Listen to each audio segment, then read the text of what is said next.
I don't see it running. Just 1 sec, it's still Loading. Yeah, it's still loading. Okay. Okay, it should be up right now. Let me refresh. Yep, we're good. All right. Let's go ahead and begin then. Welcome everyone to our virtual city council meeting this evening. And grateful to have some guests here with us this evening participating, as well as welcome to those who will join us through the live stream on YouTube. I've asked if Bruce Lee would lead us in the Pledge of Allegiance, and after that, Brad Crookston will offer an opening prayer for us. Bruce?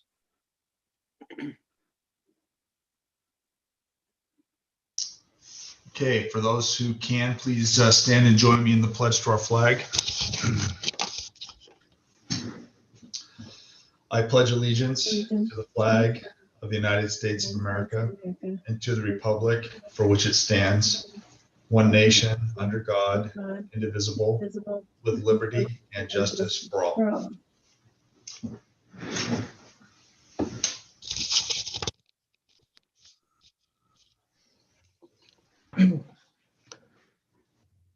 Our Father in heaven, we're grateful for this chance that we have to meet as a city council and with citizens in North Logan City, and we pray that we can make good decisions and be able to have good dialogue amongst ourselves and those who participate in the meeting. And we pray that will bless all those in need and help us to be able to see the needs of others and help with them. We say this in the name of Jesus Christ, amen. Excellent.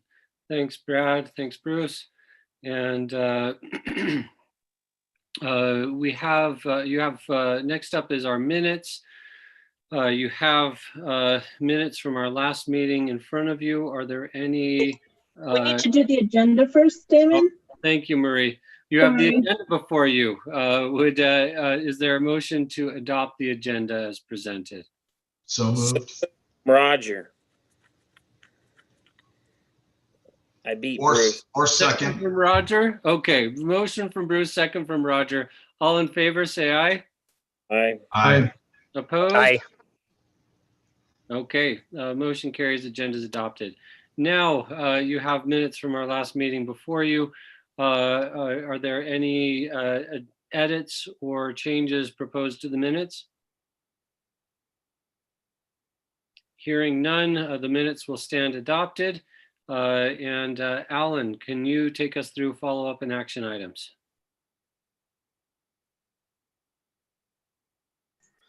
Can you all see my screen? Okay. Let me go over. I'll go to the compilation.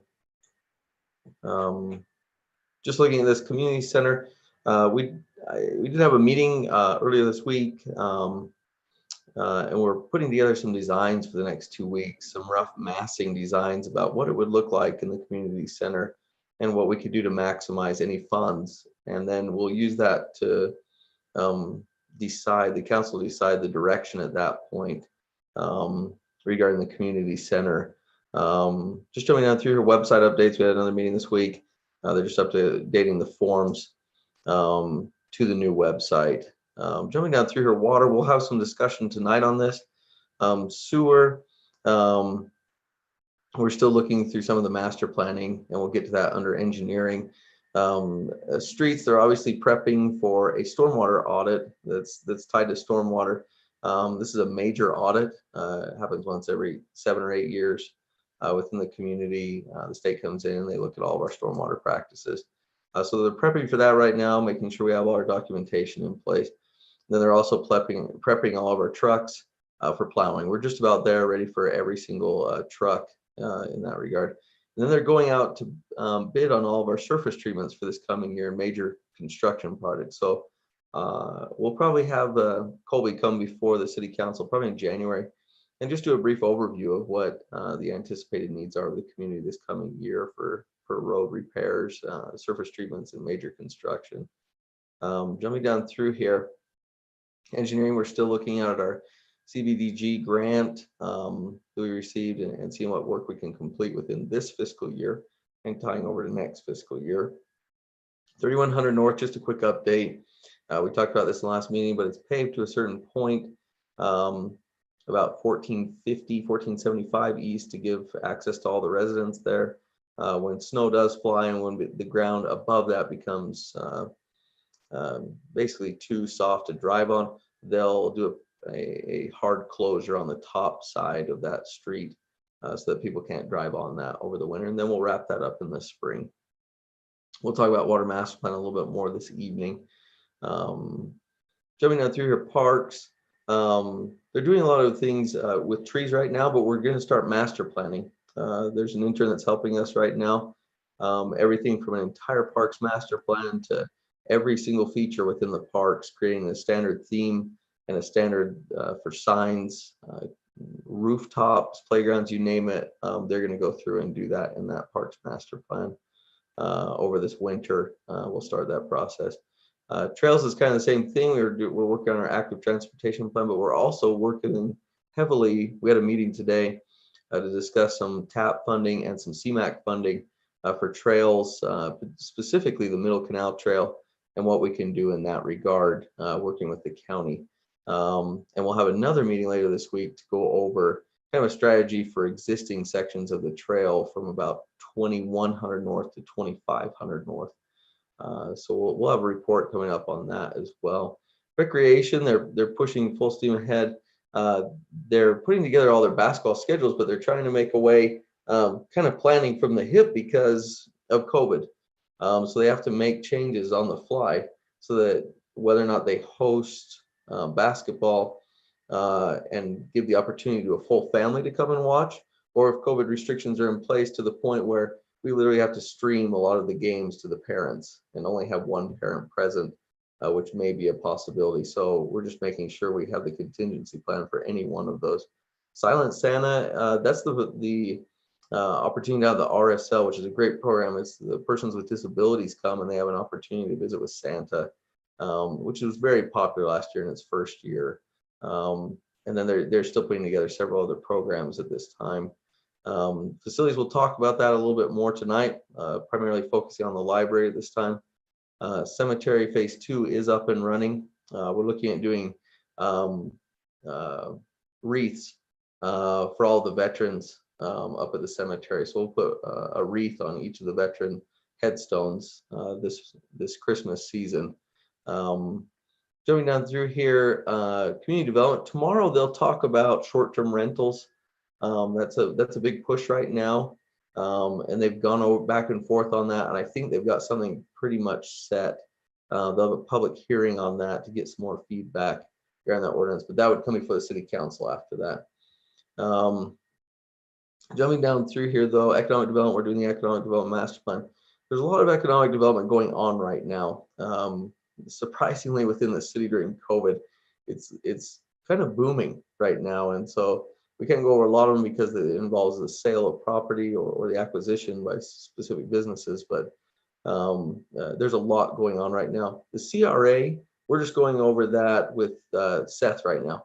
That's kind of his portion right now of the process to look at what we're doing and make sure that's in line with the latest updates that are coming out of the state. Treasurer, we're working on standardized billing, CARES Act grants, those are still ongoing. AP business license, we're still working on the disproportionate business license fee. Education letters, those went out today to several businesses. Jumping down through here, human resources, they're still working on an employee navigator to get everything uploaded at this time. And obviously you'll see a financial report from Scott, the recorder, in this next little bit of our quarterly report. Library, they have several programs going on right now, several charity food drives, and they're preparing for their annual writing contest. And we'll talk about library lighting this evening as part of an agenda item. Police, they're working on several items. They've been very helpful to the other departments right now in helping with parking issues as we're preparing for snowfall. So we're gearing up for that right now. And then the fire department is still working on that Community Connect program. And then some upgrades related to COVID over at the fire station. So we can have more training opportunities, more screens, more communication within that facility. Sorry, I went through everything pretty quick as usual. Is there anything else they have specific questions on? I just had a question on the trails, the update there. Do we still have someone from the university working on a history report? Because that could be useful along with that. We may have to have the mayor give a report on that. Just as a side note, our intern Lloyd that came and presented to you on his active transportation plan is working very heavily on compiling data and working with the county in that regard. The mayor can probably give a more up-to-date report regarding his collaboration with Lloyd, and they are working together on that. But Mayor, I didn't want to steal any of your thunder there. Mayor, you're still muted. Thanks. We had several outreach efforts with the with a couple different entities on campus. None of those or none of those bore any fruit in terms of actionable outcomes. But up until this graduate student that we're working with now that you met a couple months ago, who is, who's really dove right in on this and is working aggressively on it. So it's taken a little more time to get someone in. And I think, a lot of the other people that we looked at were and tried to recruit into helping with that. We're working on a volunteer basis. And that's, that sometimes makes it a little bit harder to light a fire under folks. But where Lloyd is actually an employee or has some funding from the city, he has a legal responsibility to us to produce the deliverables that we've outlined. And I think in this case, it was probably just what the doctor ordered, to put a little bit of something that provides a little more incentive to get the work done, rather than trying to just get volunteers to take care of it. I love the volunteer model. It works well in a lot of contexts. It just wasn't getting us where we needed to be here. But now we've got this moving forward.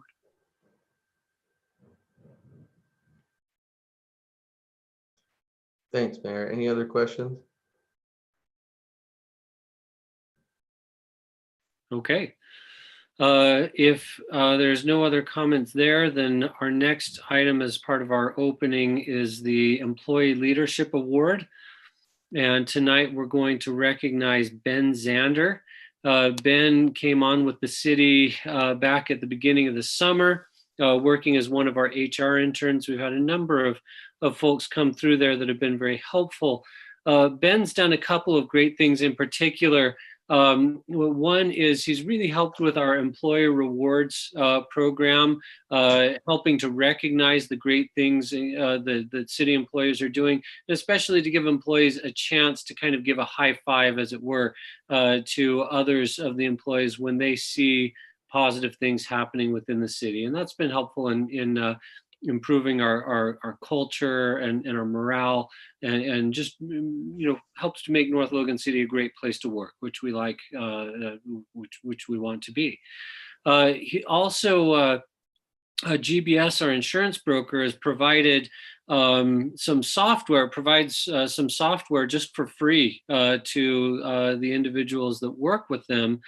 And Ben said, well, hey, maybe I can jump in and get this going. And so over the last several months, he's been instrumental in helping us to take advantage of these free benefits that our insurance broker provides.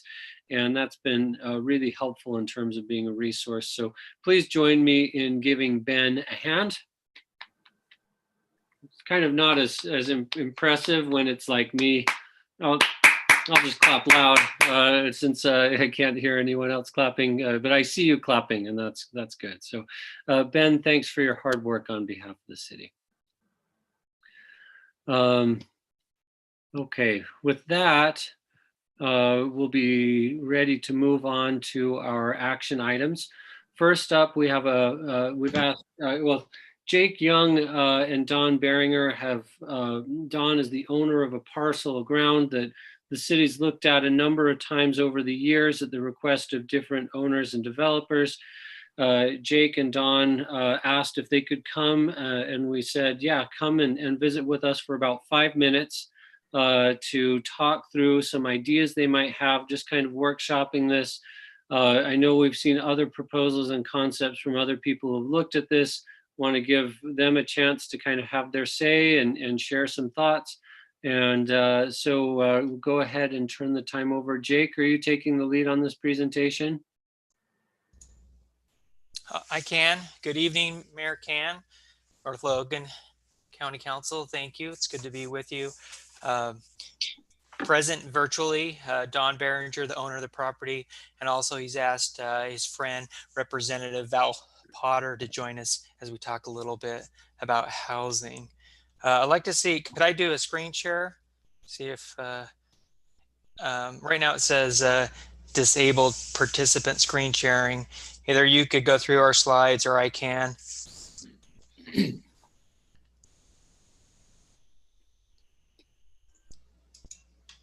Jake, I just made you the co-host. You should be able to share your screen. Check and see if that works. Okay.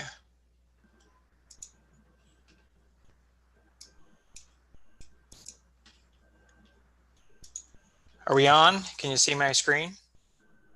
Great, thank you. Well, again, good evening. Thank you for your time. We'd like to talk a little bit about what Mr. Beringer is proposing, a future neighborhood in North Logan, a family neighborhood is what we want to talk with you about. Here's the property location, approximately 600 east and about 2100 north or 2000 north, but there you see where it is. 8.8 acres. It's developed on 3 sides. The current zoning is RE1. To the north is R115. To the northeast is R112. To the west is R110. And to the south is also R110. So that gives you a little background on the zoning. As I've been working with Mr. Beringer, we've had a lot of discussion about goals and vision of what this development could be. And these are our proposed goals: a lasting, high quality neighborhood, great for families, individuals, and retired couples, homes of different sizes and costs for middle income to higher incomes. I want to emphasize that middle income as well. A great place to raise a family and built in mind for the next generation of home buyers. As you work with us and talk with us, I'd like you to keep in mind this idea of those who would like to build a home in North Logan or move to North Logan, or your grandkids or your kids or the next generation of home buyers. As part of this, we want to propose some design standards. We want, again, we've said we want to have a high quality neighborhood. As part of our discussion, we have some CCR ideas that would go with an application. The first of which is street trees. It's the easiest way to make a fantastic neighborhood. Few developments actually do it outside of the city center, and few and new developments in Cache Valley are doing this, but the old historic neighborhoods have this. The next one is large porches. Porches are a great place to have family discussions and gatherings, and a good place to really highlight a great neighborhood. Water-wise landscaping. Really, you can have water-wise landscape and still high quality. It works better on smaller lots. The large lots are too expensive to water-wise landscape with all the rock and plants, but certainly we know that water is precious and that we live in a semi-arid desert. And the last one is a little bit unique. We're proposing a feature that would require each home to be different in design, color, architecture style, window placement, floor plans, things like that, just so you don't have the same home next to the same home. So these are our CCRs. As part of this, we want to talk a little bit about housing. In 2019, North Logan adopted a moderate income housing plan. This was required by the state so that as all cities work on their housing, we can attack this housing crisis that's happening.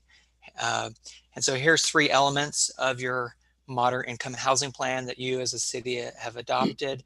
And as we talk about this property, keep in mind, things are different now than a couple of years ago. And part of this is you have a housing plan in place. And then second, the market is dramatically different than 2 years ago. So we ask that you keep an open mind and look at things anew. But the top bullet point from your housing plan is rezone for densities necessary to assure the production of moderate income housing. And moderate is low income, but it's also middle income. These are your blue collar workers, your college professors, others that are middle income that want to have a single family home, not just your attached housing. So this part here in red, this is from your housing plan, North Logan, identifies the need for 776 new units between 2019 and 2024. A third of those units should be low to moderate income. That's what your housing plan says. That means that 2/3 of your units should be middle to higher income. And that's where having lots of reasonable size come into place. So looking at the actual numbers from the North Logan housing plan, you'll see here that 2/3 of the units, like we said, could be single family. Below is the recent data on homes built in North Logan. 38 homes, 46, 35. Anyway, you'll see that North Logan is not keeping up with the goal of approximately 102 homes a year to meet that, which comes from, again, the North Logan housing plan. I encourage you to take a look on the MLS, see what's out there. You'll see right now, there's only, last time I looked, there was 4 to 5 homes. There may be a little bit more, there may be less. There's almost no homes on the market. That's part of this housing crisis that we're in, that we're not keeping up with our internal growth, with families growing, with having jobs. Also take a look at the lots available. This is straight out of the MLS, anywhere from 150,000 to 100,000. These are lots of 1 acre down to a half acre. So very little inventory in terms of housing available. So in looking at this property, like we said, it's time to kind of reset with a new housing plan, a new housing market. Things are different. We just put together some concepts. We're not coming here with an exact idea with a proposal. We're bringing together some creativity and some concepts. This first one is R110. You'll notice, again, the street trees in there, connecting to the properties to the east at some point when they decide to develop, which may be a few decades out because they want to farm for now. So that's the R110. Again, matching sides. R110, R112, similar concept, just a little bit larger lots. This matches the area and the lot sizes for most of the area. And then this was an interesting idea in talking with Mayor Can. He suggested that we look at the SF6 concept. And so Don and I talked about it. And we said, yeah, let's take a look at SF6 and see what could happen here. We know it requires some high standards. And we felt that a neighborhood park, which would be a HOA park, could happen there. So again, that's SF6. And then the last idea, just being a little bit creative as well, is what about a mixture of maybe R110 or R12 and SF6, and you'll see that in the middle.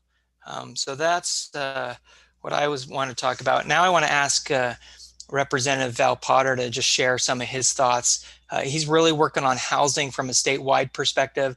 He's been involved in the housing discussion both locally and at state level, and he has a real good perspective that I think is valuable to our conversation. Thanks, Jake. Mayor, Council, it's good to be here. Honored to talk to you today. Do I have a few minutes to just give you a little history, Mayor? Is it? Or just go ahead and take 2 or 3 minutes to talk through a little history with us. All right. I was on the city council, elected in '92, served 1 term, came back on as mayor in 2002, served 1 term, went to the county council after that, served 2 terms there, and went to the state. what I saw from my time at the county council, and when I started as first of all, when I started as a city council, I was of the opinion that we wanted North Logan to have huge lots, big houses, and we wanted to be a very exclusive town. I changed my tune as I came back as mayor in 2002 with the development of Canyon Ridge and seeing the big houses, the big lots, and the unfinished lots, and seeing the sprawl that was happening there and the unkept area. Cluster developing would have made sense, but we kept to the 1 acre lot basically. As I went to the county, we would only allow developments of 5 to 10 acres per lot.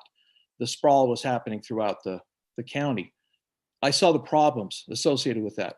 I went to the state, the speaker made me the co-chair of the Housing Affordability Commission, and I've served there for almost 3 years.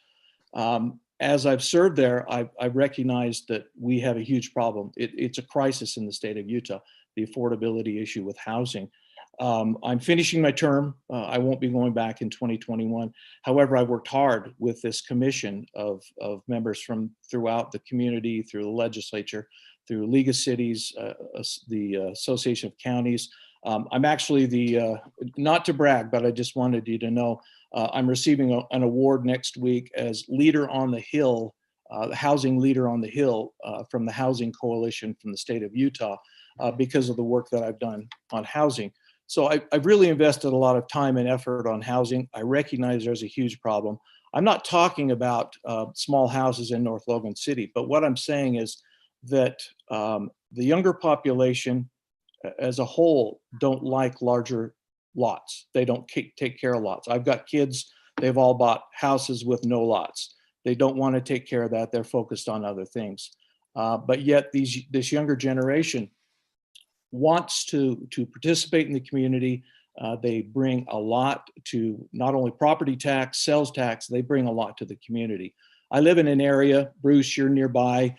You know that most of the houses in this area are owned by 40 to 80-year-old people. There's nobody under 40 in our neighborhood. The homes are mostly $500,000 plus. Would it help to have some younger people coming in, I'm not saying starter homes, but some moderate income homes? I would say yes. It brings a lot to the community. It brings a lot to North Logan. I have no investment in this whatsoever. Don contacted me after he saw an article in the paper a few months ago about housing in Utah. And the paper contacted me for some quotes about what was happening with the Commission on Housing Affordability. That's where my connection to Don is. And I agree that his development needs a rezone and it needs to be planned properly for the future of North Logan. It's tough to take a stand against the community when your neighbors are saying, we want 1 acre lots, when they don't recognize that the future of North Logan is in your hands. It's an important thing to plan appropriately for the future of the city. Having half to 3/4 to 1 acre lots in most parts of our city doesn't make a lot of sense. And I've changed my tune. I was a diehard believer in the big lots before. It's not the answer. And so with that, I'll turn the time back to Jake and Dawn, but that's my view. And I'd like to see you consider some options that are being presented, because I think there's some pretty good things here. Thanks, Val. Okay, so I want to turn it over to the council. Look, and just to give the right context here, Jake has not brought a proposal tonight, nor Mr. Beringer. What they are interested in is a little bit of feedback and direction. Relevant for both council members making a decision and for understanding for Don and Jake. There's nothing being decided here tonight in terms of this will be allowed or this won't be allowed. There's the full process of public hearings that would accompany a rezone if they made such a request. What they're trying to do, I think, is get a little bit of feedback from the council on what the council thinks may or may not work in this area, so that they have a good sense of what they might be able to apply for if they do come in and make a proposal for a rezone or what else they might do with this property. So with that, I'll turn it over to the council. I'll start a little bit. Obviously, I appreciate the designs, and I have, obviously being in the lending world and doing it, obviously we're seeing unprecedented, prices with everything.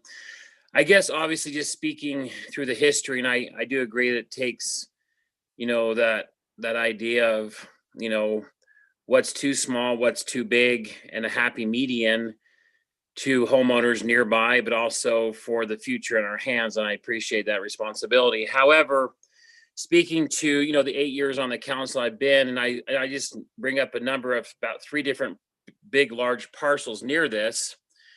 You take over near my home on 1900 North 12th East. It is zoned R110, and we went through a whole year process with many citizens saying you could put up to 70 homes in there with R110. And, obviously I feel strongly that probably R110 is probably maybe too small. Luckily, I don't know, luckily, but, obviously people came in and purchased the land and they're using it for private use. I talk about that piece by the Campbells over by Elkridge, where you have acre lots, same situation. So you do have that kind of hard balance to, residents who bought in there with the intention that acre lots would be around them or larger lots. And also that balance of what's the, how do we have affordable housing? So, I mean, my flavor is obviously kind of in the middle there. I would press more towards R115 because we've done, and it's really sad now. The only thing people can afford right now is a townhome starter, and that's sad. I mean, you want a home. But I guess to me, I kind of use the examples even from the comments, the neighbors around. To me, to kind of decision making from those 3 projects that we've seen, I kind of have to tend where you have to listen to the citizenry, but you also have to make hard decisions. And would it be open? Definitely for a rezone? Yes, because it's 1 acre. That's probably not feasible. But as small as R110, I don't know if I'm really strong on that low. Thanks, Roger. Other thoughts from the council? I'll jump in. I was on the planning commission when I saw a presentation for this property a few years ago. They wanted, I think they were asking for R212. I sat in a meeting for about an hour and a half, listening to angry residents yell at us because we're so stupid to even consider the proposal. While we sat as a planning commission, wait to get to the vote because we all knew we were going to vote it down. Respecting the right of the developer and the property owner to certainly come and ask for whatever they'd like to ask for. I remember that meeting well. I reviewed the minutes also in preparation for the meeting tonight of a more recent presentation given to the planning commission and some of the comments that were there. Again, comments from residents from a public meeting, none in favor. And I, like Roger, look at that property in the surrounding areas and think, you know what, RE1 probably is not an appropriate zone for that. That's balanced in my mind with, feasible use of the property, right of the owner to develop, and what would make sense there. And so, if you're looking to take my temperature is there's probably there's probably room to change that zoning, and I would likely support that. How far to go from a 1 acre down to R110? I'm probably never going to vote for that. So there's my temperature on that. It's like -50. If you're looking, something that's maybe R120, something like that, that seems to be more of a compromise that might be more reasonable for the expectations of the surrounding property owners. If there were a compelling reason to go to maybe R115, maybe, but I don't like that as much. And I would probably look to the developer to go to the adjacent landowners. And if he could get some buy-in from them and they came with him and said, yeah, you know what, we've got a good compromise with what's going on. We feel good about what's happening in our neighborhood. Then I might be more likely to look at that. I think that's a pretty big uphill battle. I do question why this discussion, this seems like more of a workshop discussion than an action item discussion. I wonder why we're not having this discussion in a more workshop format, to where maybe some people could get together and talk about it instead of spending a lot of public time having this conversation. Also, you know, I appreciate Val's comments and have a great amount of respect for Val and interested to hear what he has to say. I would like to hear that maybe more in a place where they could be more dialoguing back and forth, because I don't feel like that can happen right here. I think, you know, we need to move on to other agenda items. But if you're looking to take my temperature, I think the public have spoken around there, and I'm not likely to change that in my mind, other than what I've already said. So if you're looking for a quick answer, there it is. Any additional feedback from the council on this item? I'll give a little bit. A couple of thoughts that I have, and I know I brought them up every time. I too have said on planning commission, I don't know how many times for a rezone for this property, probably maybe 3 or so. But I know it's zoned R110 around there, but the reality is nothing's built out at R110. It might be an R115, I don't know exactly. And then to the north, I'm pretty sure it's even not built out to its maximum density either. So we're not just, I feel like we should keep it closer to those zones. I also think there's benefit to, we have a lot of high density planned across the canal, which isn't very far from this location. And there is still a demand for larger lots for sure. I design homes, and everybody that I talk to, I mean, those lots would move right away. There's a huge demand for them, but maybe the profit's higher if you rezone it higher, but the public around are definitely against it. I lean more towards an R130. And I would truthfully rather see something with some smaller lots, and I've advocated this a lot. I'd rather see more clustered and then a couple of larger estate lots would be, you know, if we could come up with some plan that would, but would do that, I might be willing to go to a density equivalent to an R115. But anyways, I'm pretty hesitant to. I definitely wouldn't zone it to R110. I think it's just, I think it's not right for the people around there. Through the whole city center thing, we increased the zoning around them, and now we've pretty well told them. I mean, the whole time we said we're going to keep some lower density on this side of the canal, and I think we have an obligation to do that. So if that's helpful. Thanks, Brad. Anyone else with feedback on this? This is Craig. I'll just echo those things that have been said. I think I'm on the same page as those. I do like the variation concept with some larger and smaller lots. It's what's difficult is once we go to the 10, then that door's open, and any other developer could come in and then stack them in there as tight as possible, even though the other developments around it aren't built out to that density. And so it's a little difficult to go all the way to the 10 zone. But some of the variations, I look at similar, like what the Robinson property did over on 2500 North, some larger lots and smaller lots. I think that's helpful, and that's a good way to go as well. Thanks, Craig. Okay, well, let's see. Everybody just about, Buzzy, did you have anything to add on that item? I don't think so. Jake, Don, I hope that gives you guys a good sense. I think the council's given you some pretty good, clear direction for things to consider as you look forward to that. If you have questions, reach back out to us and we can arrange a workshop type discussion or meet with a couple council members, a couple planning commissioners, and have some additional discussion if you'd like to do that. But I think the council's giving you some good guidance here on what to expect. Sound good? Yes, thank you. Thank you, Mayor Can. Thank you, Council.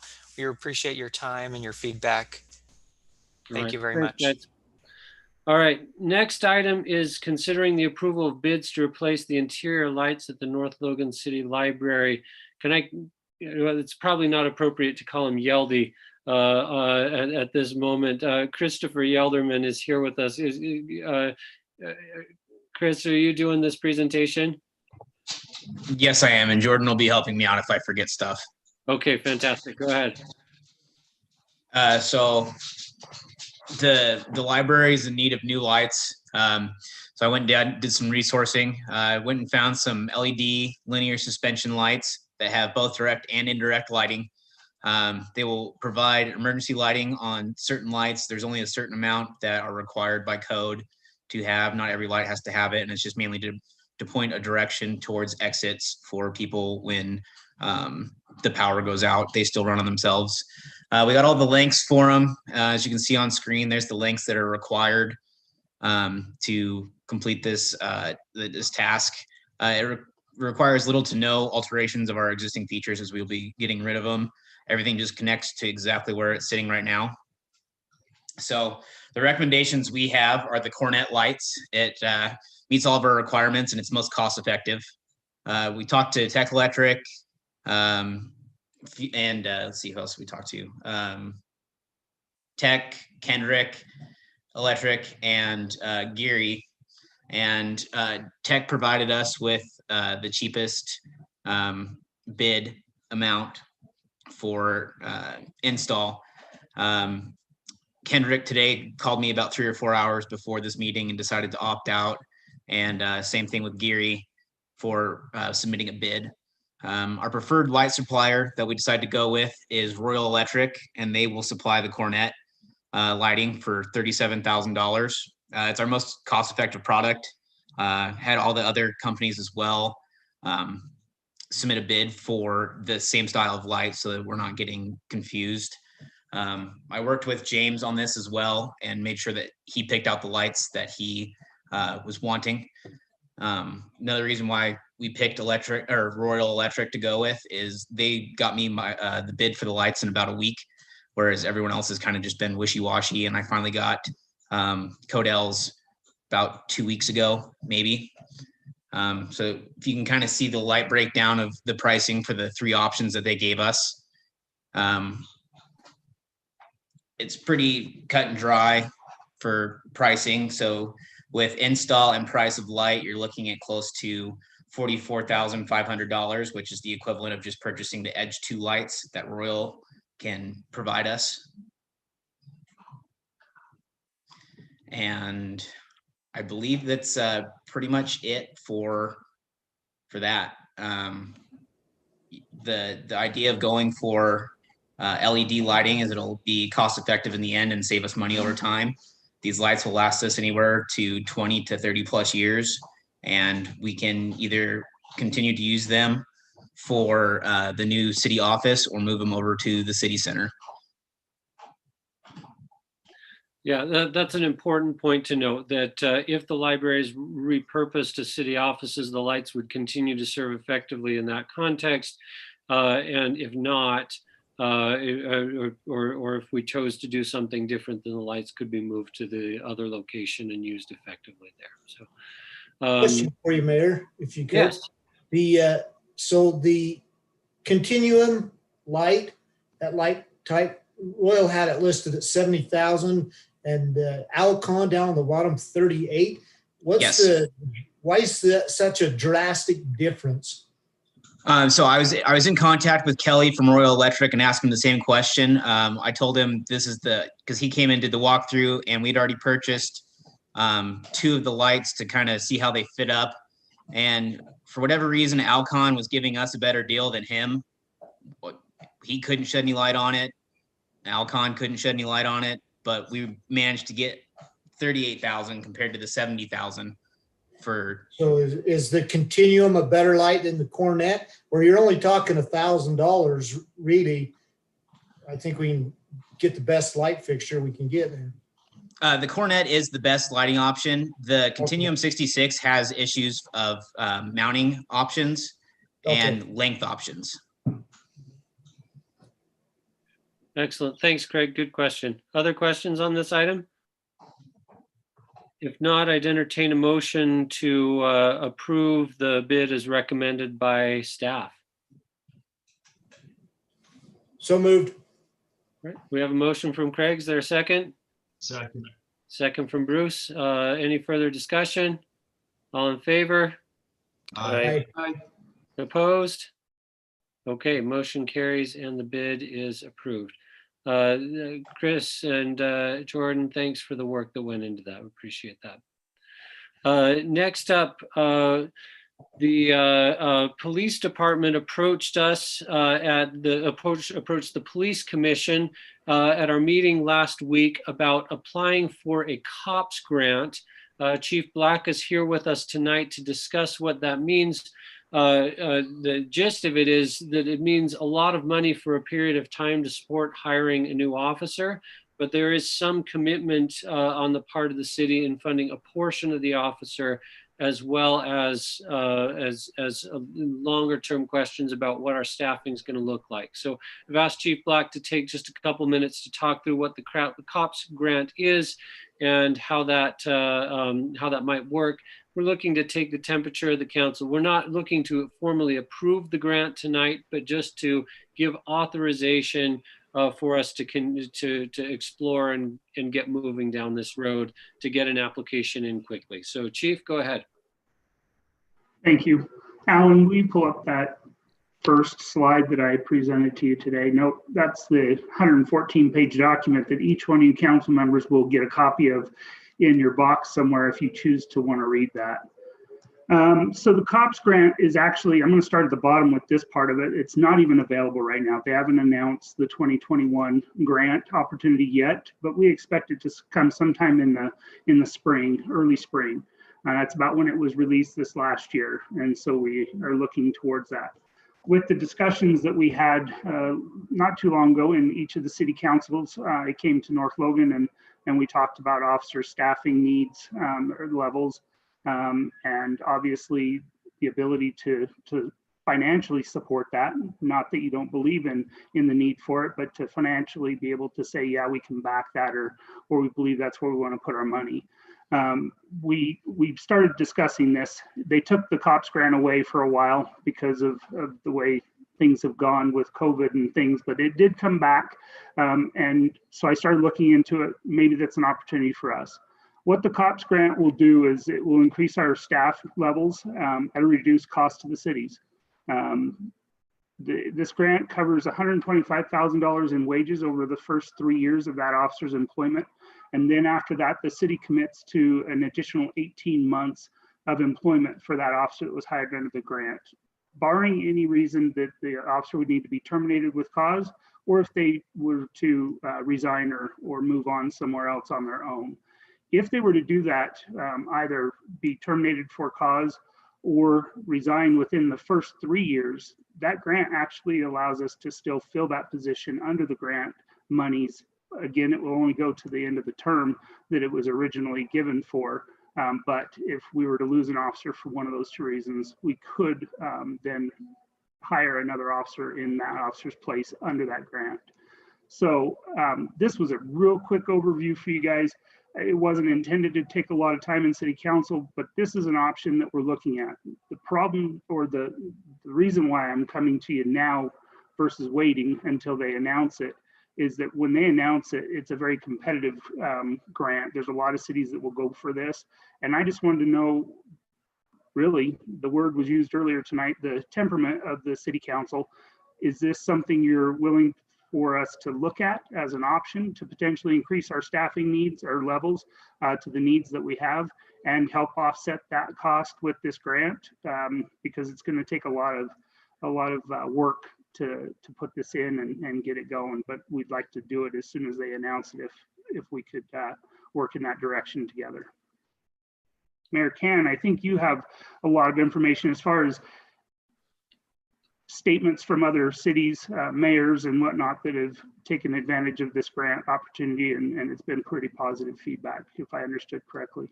Yeah, I in conversations with several different mayors when I was serving on the league board of directors, Mayor Pike in St. George used the COPS grant and said that this was essential for them in being able to get their staffing levels where they needed to be, but having 3 years of time as a city to prepare budgetarily to get where they needed to be to support those officers after the fact.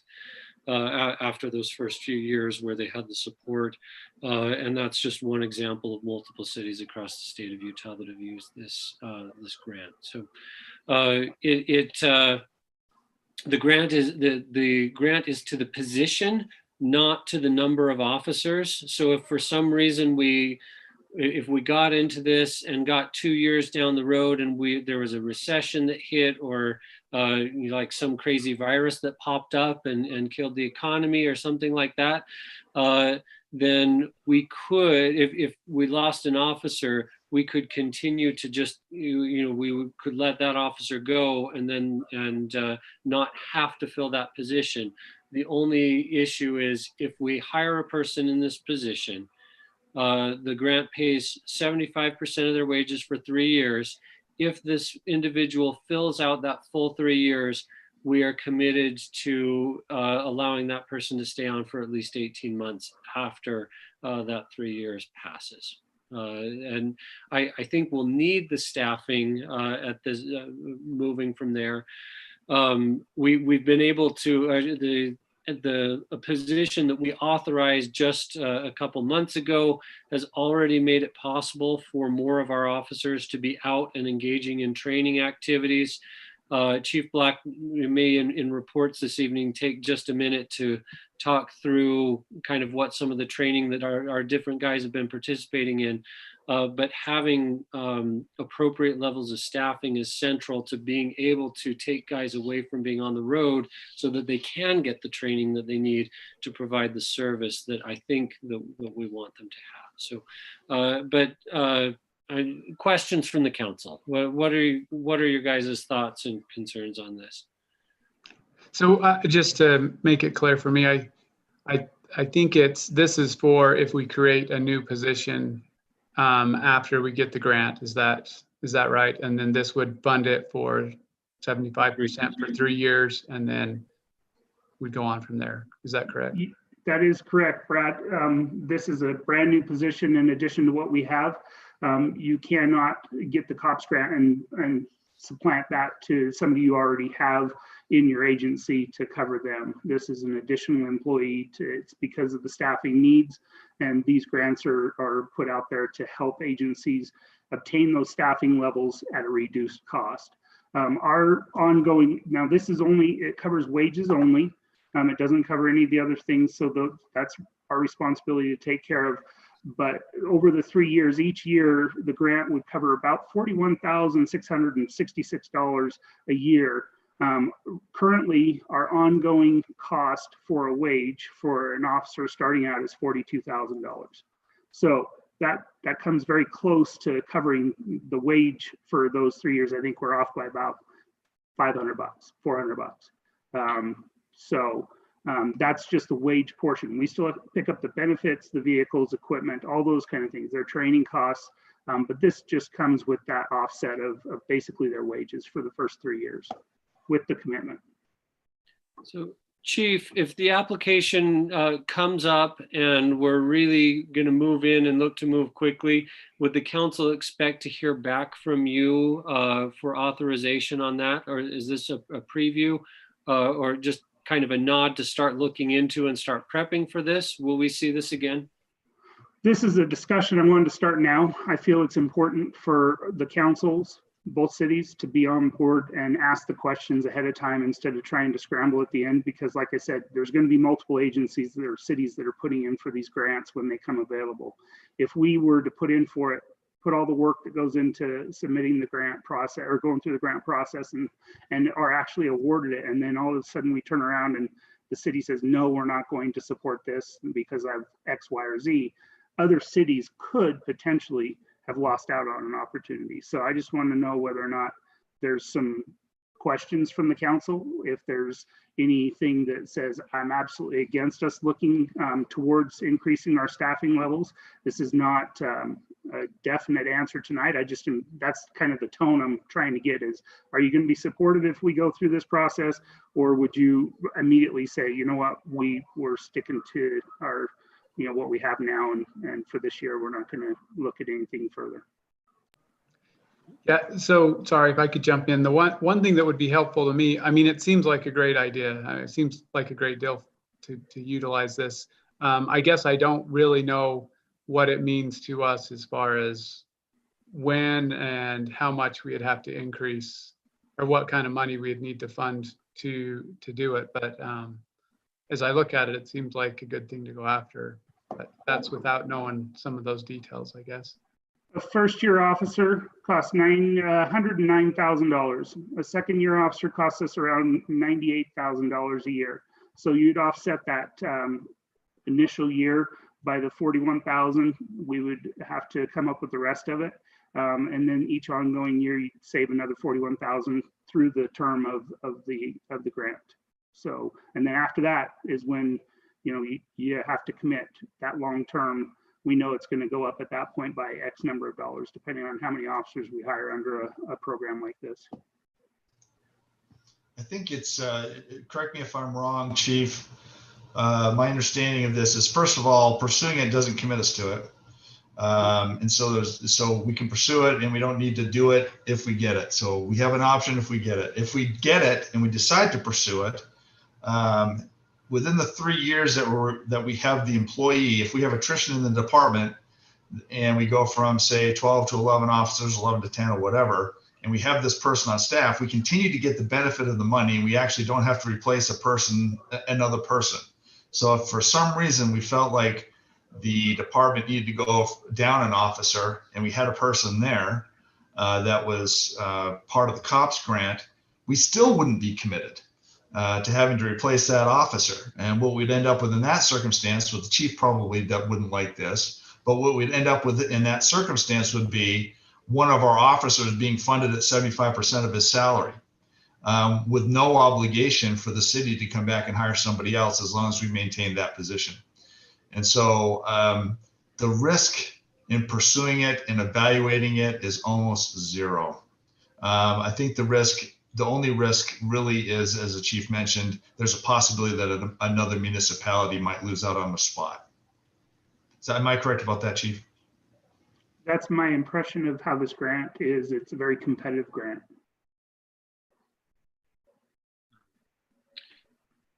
So, other feedback, is there a general sense that we're okay to at least do the exploration and start the legwork when this RFP comes out as expected in the next month or two? I think it makes sense. Okay. Hearing some voices of support and seeing a lot of thumbs up. Yubi, let's go ahead and do that. Let's go ahead and have you guys. I think we gave you a quick update that the department was able to, with some funds from the county attorney's office, hire a victim advocate and grant writer who is working is assigned to our department this year, and then starting next year will have the resources to pay for her own salary through grants that she's writing, and then produce additional income in the form of other grants. This is just one example of things that Julie will be able to help us with. So I some positive things here. Chief, you got a couple of other things you wanted to talk about, I think, as well tonight. Yeah, real quick, while we're still on this and mentioning Julie and the grant she's put in for, we're still waiting on responses for the grants that she's submitted, but there is one that's out there right now. It's a VAWA grant, and it will cover around $36,000 of our investigators' wages because he's assigned to the crimes against women cases. And so we'll offset that if we're awarded that with that money. We've already budgeted for it, but that'll help us offset and bring some stuff to the table in the future. Excellent. Thank you. And yeah, if you want me to finish now, or if you want me to wait until you go around and ask, whatever you choose. Why don't you go ahead, since we've got the presentation up here? Okay. Well, as Alan's flipping to the next screen, if he's still awake, he's not on my screen, so I can't see if he's there or not. But we don't often get put out on social media for good things. But over on your left-hand side of the screen, Officer Jason Bourne, there was a Facebook post showing a North Park officer and put it out on blast. And it just had the title, you know, "Back the Blue," or "I back the blue." And it started circulating, and we got wind of it, and we looked at it. We were trying to figure out what was going on. And it was actually Officer Bourne filling somebody's car who they had run out of gas. And a citizen just randomly took that picture of him doing that good act and put it out on Facebook. So I wanted you guys to realize that our officers are being recognized for good things by the citizens as well, publicly, not just negative things are being said about police out there. But Jason Bourne is one of our newest officers, and he is a great addition to the PD. Over on your right, Jason Bearden, he's an officer that also is a newer officer, came from Illinois. We get fraud cases all the time where you get money taken, and usually there's zero chance of ever getting it back. There was an out-of-state victim that contacted our agency that said, "Look, I'm out $3,000 and the money went to somebody in your jurisdiction." So Jason Bearden took that case and ran with it and worked it for multiple days and was able to identify the individual who received the money locally here in North Logan, and was able to recover that money, which in fact went back to the victim. So he was made whole. And so a very good outcome, a very unique outcome when it comes to these kind of fraud cases. So I just wanted you guys to see these two gentlemen. I know that you haven't met everybody yet. I hope to one day bring them in front of you guys and introduce them in person, or you have some reason to interact with them at the PD. But I threw up their pictures here for you. Bourne's going to get an actual photo taken. That was one of our cell phone pictures. He wasn't there the day for the photographer, so, but we're going to get him a new one. Anyway, those are the two officers. So I just wanted you guys to know how much I appreciate them and do recognize the work that they're doing out there every day, and hope you guys realize that as well. So our last slide would be, all right, so just a quick training. We're going to be doing a department-wide training this next month on LAP, the jail release agreement, those kind of things, but there's some special trainings that are coming up. Sergeant Olson and Sergeant Roper are going to be sent to a role of police chief. I attended that class a year ago, and it was fantastic. Chiefs and of different agencies throughout the state, city administrators, media, the ACLU, all these people came together and really put on a heck of a class, and it was more of a back and forth discussion, and I learned a lot. And so I'm very excited for those two to be able to attend this coming up here at the beginning of January. Detective Harris and Stewart are both going to attend a virtual class. That's kind of what we're faced with right now. The majority of the time is an online class, but dealing with child abuse homicide, it's a 2-day class that they'll be doing here locally. They'll be at the police department attending this class. So those are some quick training updates for you guys. Excellent. Thanks, Chief. Good to have some good news on that. And thank you for getting these guys out to some trainings, and we really appreciate that. It's a good practices there. So, all right, let's go on next to our discussion of the well. Jordan or Alan, I don't know which of you is discussing this item tonight. I think Zach's actually on here. He's going to take the lead on this one. Okay, fantastic. Zach, go for it. All right.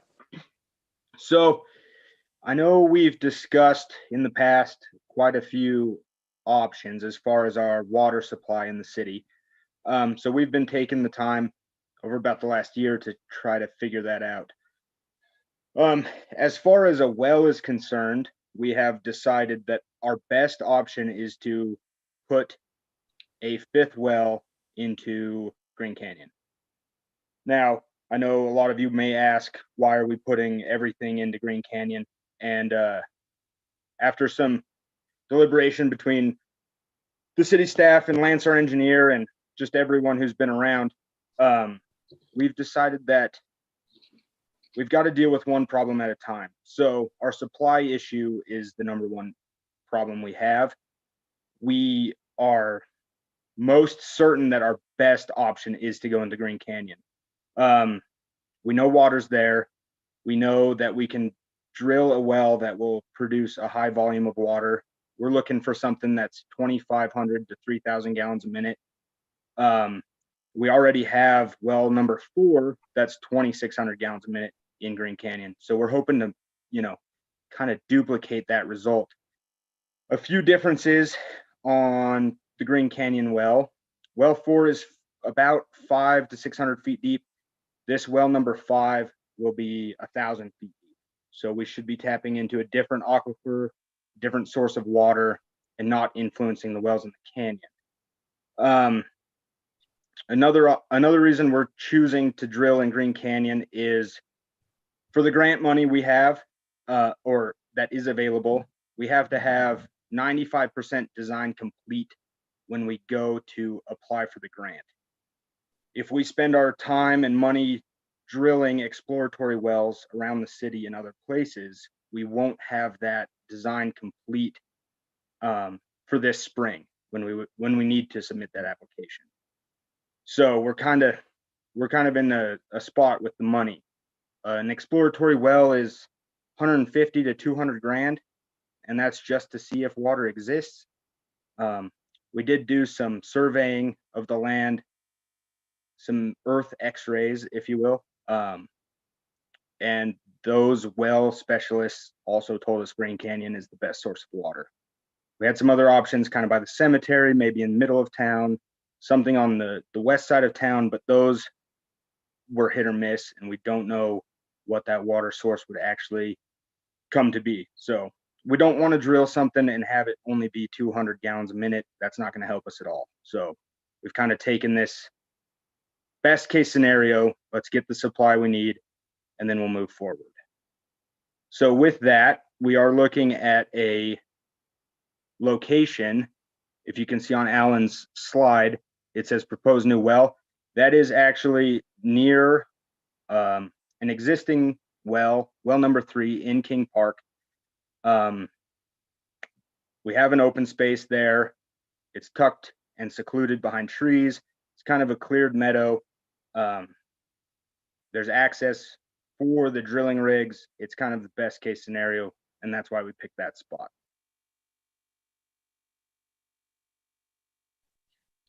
Zach, you already spoke a little bit to this, and I just want to make sure I understand.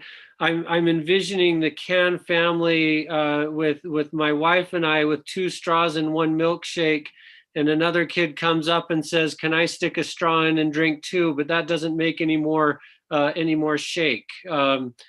So Right. you're saying that the water modelers, the geologists, on top of the expertise our city staff brings, are saying that an additional well here would not diminish capacity of the other wells? Yeah, so we took 2 or 3 years worth of well drawdown data, and we looked at how fast those wells recharge. And we're in kind of the best case scenario. Even if they draw down significantly in the summer, they come back to 100% in the fall when the water use is less. And from the expertise of the well water modelers, seeing a 1 month recharge on those well drawdowns they're super excited about it. Other places around the country, it takes 2-3 years for those wells to recharge. So they're not worried about us impacting that aquifer with this new well because of the speedy recharge. It helps that this is an alluvial fan area. The canyon is right there. Everything that accumulates as snowpack does drain right into the mouth of Green Canyon. Now, snowpack is on a 2-year cycle to influencing our wells. So if we have a light year, 2 years later, we'll see less water produced. But yeah, this is, I mean, just on the rock structure from the survey, we've got this one shot to have a really nice producing well. Alan, if you want to go back, sorry, I tried to move this in earlier, but it didn't go into the folder. It should be there now. If you want to pull that up, the X-ray map is in there. It's the, yeah, hydrogeologic survey. So like Zach mentioned, when we did some surveying here, what was it? Was it just over a year ago? Wasn't Yeah, it just maybe October? Yeah, October. Or no, it was May 2020. Anyway, so these are all those pins that you see are sites that they surveyed. So we had Bowen and Collins hired a company that they use out of Texas that actually came in and they did electromagnetic surveys of the earth to find water. So all those pins are areas that they looked. The reason we were looking in that area specifically is, like Zach mentioned, some of the reasons we need to stay in that area is because we need to find water immediately. We need to find a 3,000 gallon per minute source, as well as we have to put in a tank. So if we put a well on the west side of town, in the middle of town, we would have still had to put in a tank. We would have had to find a way to fill that tank. So if you scroll through some of these, Alan, I think on the bottom one, it kind of shows, if you keep going down, these are some of the areas we shot in Green Canyon. Those are by the cemetery.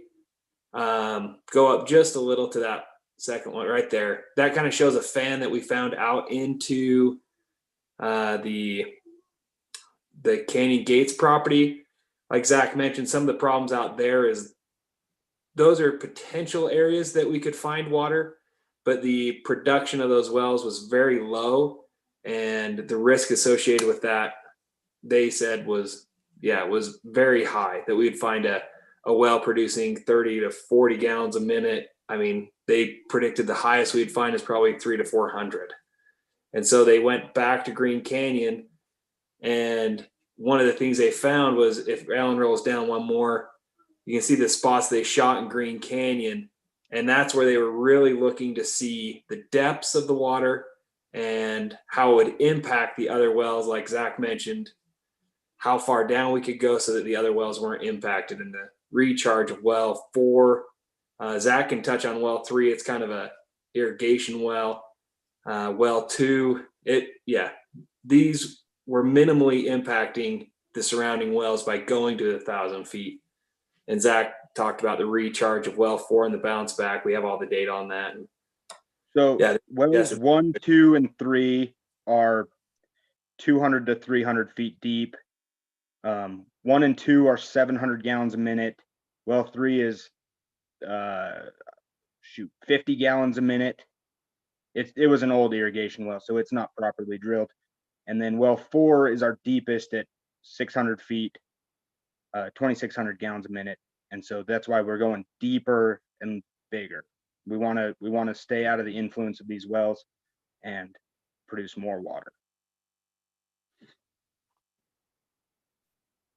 One other point to bring up, and sorry to interrupt, is the whenever we do this, I was involved in Green Canyon Well 4. When we were looking at this, we did, I don't know if we went to this level of exploration in determining a site. We worked with a geologist. We looked at several sites.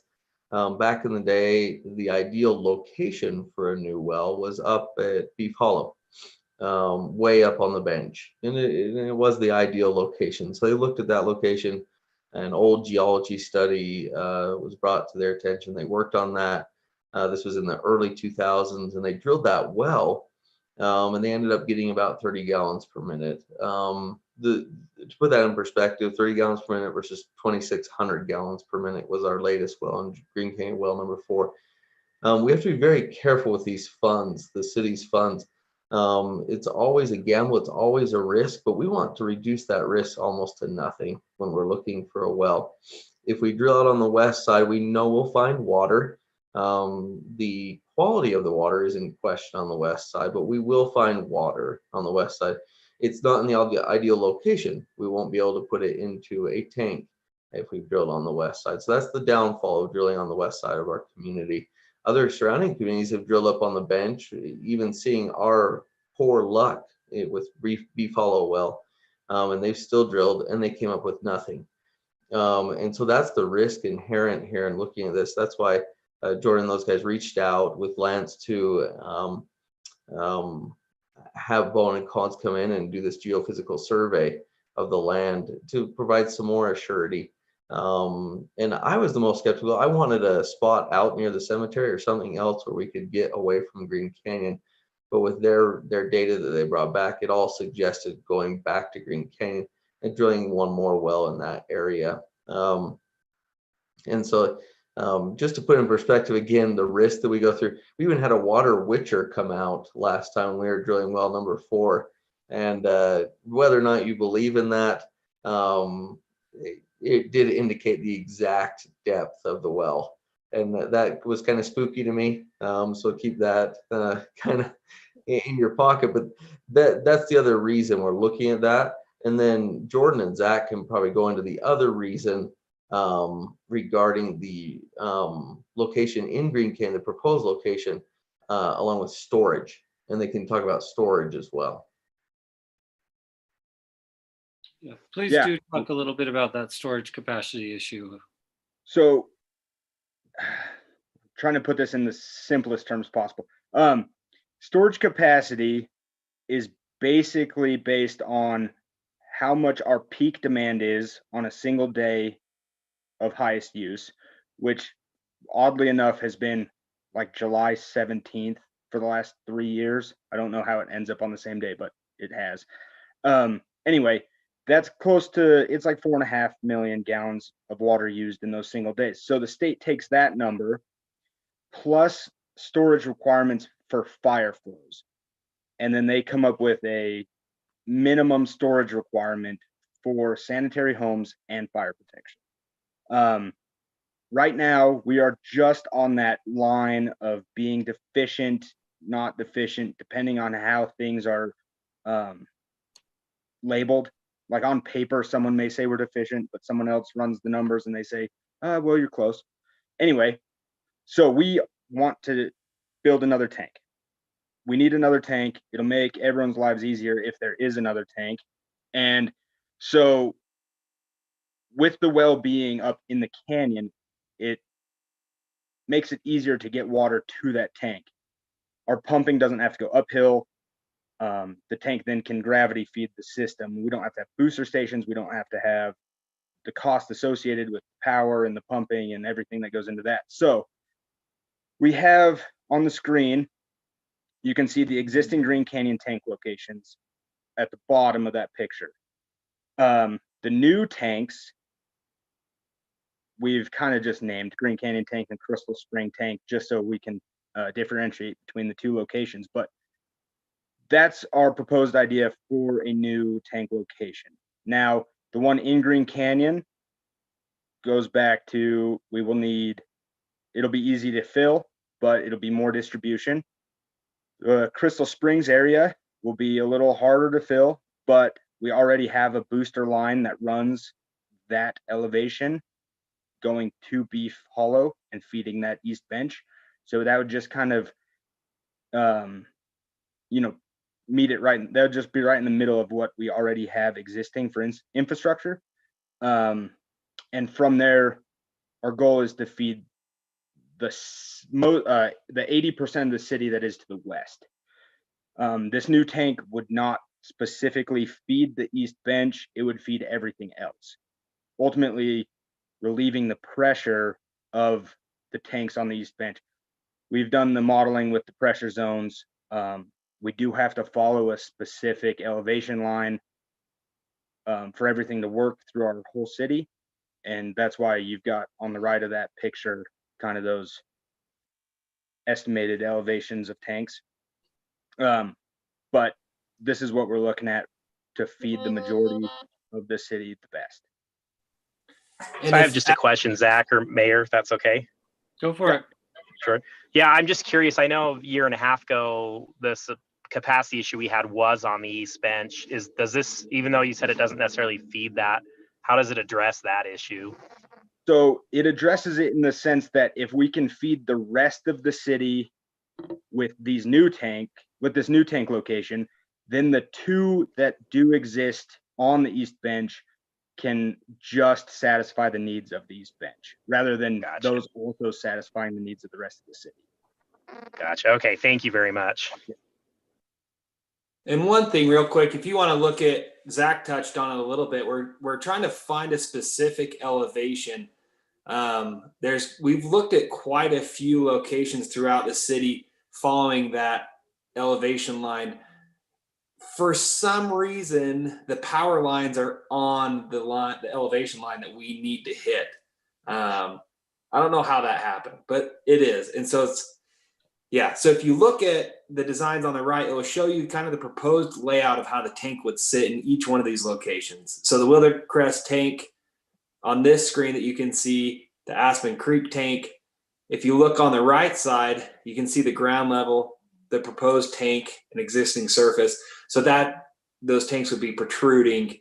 And so we went through a couple different sites and we're trying to figure out which one would be best.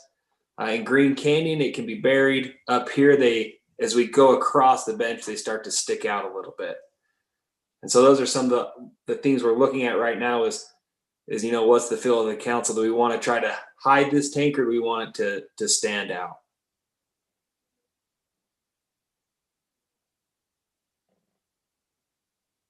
Yeah, and you can see on this one, you've got Crystal Springs, which is right there at the mouth of, just outside of the canyon. That one, it's not, it's the other slide I think you were just on, Al, but that one actually sticks out of the ground quite a bit. There you go. It's in a very steep face. We're a little concerned about constructability because of that steep slope, but that's kind of how it would look tucked into that face. And this again, just for reference, this is a 2 million gallon tank. Which would be our biggest one we have. We have 500,000 and 1 million gallon tanks right now. So what are you looking for from the council tonight? Are you looking to, are you looking for a nod on moving forward? We haven't discussed much about funding yet, and I'm sure that's on the mind of the council. So the funding, we do need to start pursuing as quickly as possible since it will be a grant and a loan that we do have to pursue. As far as tonight, we wanted to start this conversation so that way the council and you, Mayor, can ask us all the questions you need to ask about how this turns out. This scheme we have here is what we think is best, but like Jordan was touching on, we have proposed tank locations. How do we want those to look in the city? What would we like to see? Do you even think this is a good idea to pursue it in this fashion? Just sort of those kind of questions. We want to make sure everyone's on board for when we do pursue this. We didn't just do it blindly. Could I ask a couple questions? This is Brad. Yeah. So I guess the Green Canyon, the proposed Green Canyon tank would be on already owned property by the city, which is I assume a financial benefit. Seems like that's about the same elevation as the Crystal Springs tank, if I'm understanding right. So it's probably similar as far as hookup and that kind of stuff. And I don't know elevation wise if we could kind of hide that one. It is right there in the park, so we'd hate to too much extruding out there in the middle. If you want to scroll down, you can see, Brad, how this one's hidden. That's the Crystal Springs, but if you pull up the Green Canyon one was actually be buried. The only thing that would be out is the vents. Okay. So on that one, I should have caught that on your drawing. Okay. Yeah. Great. So to me, it seems like the better one. Maybe I'm missing something, and I'm looking at this pretty much for the first time. I did pull it up earlier. And then a couple, I don't know what the cost is for this, but a couple of thoughts as we look at cost. when you look at July is our biggest time for water. And obviously that's because of irrigation. And I would hope that we can reduce our demand with some of the stuff we've done. And maybe we even need to go a little bit further to reduce the demand. And because it's kind of unfortunate in my mind to make the whole city pay for expense. I know we're growing all over, so you can't totally blame it on that. But if people continue to use excessive amounts of water for irrigation, where some people don't use any water for irrigation, it's kind of unfortunate to make those who don't use water for irrigation pay for a lot of infrastructure to keep up with the demand. And I don't know how we look at that, but I think we should consider that, and maybe we need to charge more for over usage of water. But those were a couple of thoughts I had. But yeah, I kind of interested in the realm of cost, where the funding is going to come from. I mean, that's going to be my big thoughts on it. Sorry, I don't know who I cut off. One thing I touch on is the impact fee study. So the goal of the impact fee study is not to charge the current residents for the new growth. The impact fees are designed to help cover these wells and the tanks as we go forward in the future. A rough estimate that we've kind of got to so far is around $3 million, $3 to $3.5 million right now to do both the tank and the well. But the goal of it is that we can pay with impact fees. Obviously, we have some money in the fund balance currently that we could use as a match for a grant, and then we would have to go out to receive a bond for the remainder of the money. And with that, we can pay the bond. The bond would be set on user fees, but we could pay it back based on impact fees. Yeah, just one thing to add to Jordan's comment there. So it's actually about 3.5 million, maybe a little bit more, because this initial bond and grant would include the well, the green cane tank, and a redundant distribution line going across the bench, and any booster associated with that. And these guys have looked into, they've worked with the Division of Water Quality, Division of Water Resources, and they've looked at one of the most affordable options would be to approach the USDA for a grant and also a loan that would come through a myriad of different sources, a bond, to help pay for a number of these things. The surety for the bond could come from user fees. However, we could pay it back with obviously impact fees. You just can't use impact fees for the surety for a bond. But you can pay it back with those funds. That's perfectly reasonable for that. And that's what we're looking into doing, and it could reduce the cost significantly for these items up on the bench. Brad touched on an extremely good point. The heavy usage in certain areas of the city.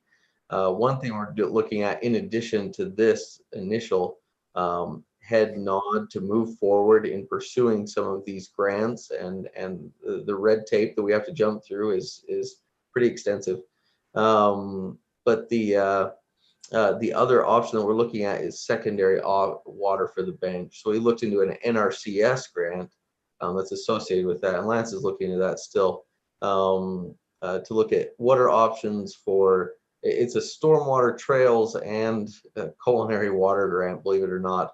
And we're looking at all three of those things, trying to see what we can do up on the bench to see if we can start providing some secondary water. The second we do that, we take a home that may have a demand in July 17th. Sorry, Zach, I can't remember the specific date. Yeah, that's it. But July 17th, we take that demand of potentially 200,000 gallons a month, 300,000 gallons a month, and we take their demand on our culinary system, if they use secondary water, down to 4,000 or 5,000 gallons per month.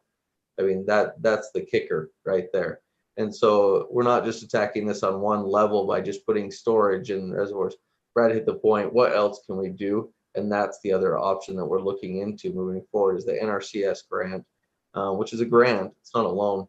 we'll have to pay a portion of that, but a match a portion, but that would help alleviate the high demand at certain times of year. Obviously this time of year, it's very minimal as far as the demand goes. So Yeah. like Zach mentioned, we're looking for peak demand. And to chime in on a positive note, I've been watching the trends of water use per day for the last 2 years. And this year, 2020, the daily average demand has gone down. That peak day is still the same, but it's right between the 4th and 24th of July. It's a Saturday, it's middle of summer, it's the hottest part of the year. But I have seen downward trends of daily use. And so we are doing some good with what we have done. Yeah, and I think I appreciate what you said. I like the idea of putting in a secondary system in a lot of ways.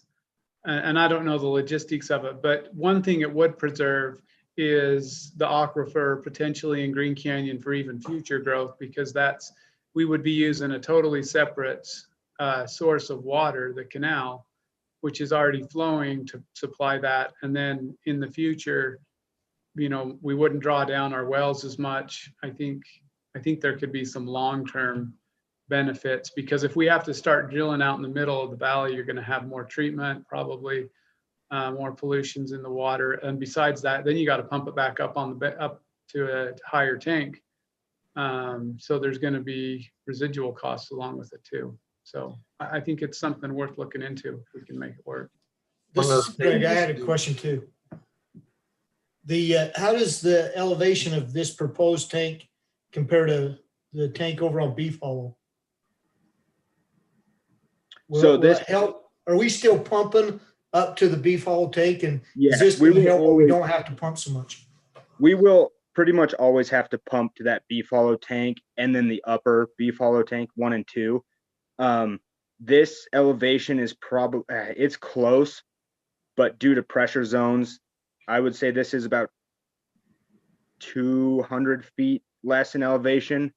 And that's why we've chosen it, so it can service the rest of the city rather than the bench. And so pumping to the Beef Hollow tanks will remain the same, whereas storage for the rest of the city will increase, if that makes sense. Yeah, it's still not really helping that upper bench area, but it's helping everything else. Right. And from our water model that we have, I believe it's close to being finalized, that upper bench area should be totally fine with 1.5 million gallons of storage for fire flow and for water use. But it's just when the rest of the city has to take a little bit at a time from that upper zone, that's when we start seeing that problems grow. So, correct me if I'm wrong, Zach, but isn't the distribution system is a little screwy with the Green Canyon area, and that area is actually pulls water that should be going to the bench into the Green Canyon area, and so that's why there's such a pull. Correct. So the water from the Green Canyon tanks that you see on your screen boosts all the way over to 3025 into that reservoir, Beef Hollow, and then actually back feeds that same booster line and services the Green Canyon Estates and Upper Green Canyon subdivision on 1900 North fully. So the Green Canyon subdivisions are not fed from the Green Canyon reservoirs. They are fed from the Beef Hollow reservoirs on 3025. So putting this tank in the middle should allow us to, split that impact. So do you actually flow water both directions in the same line that connects those two?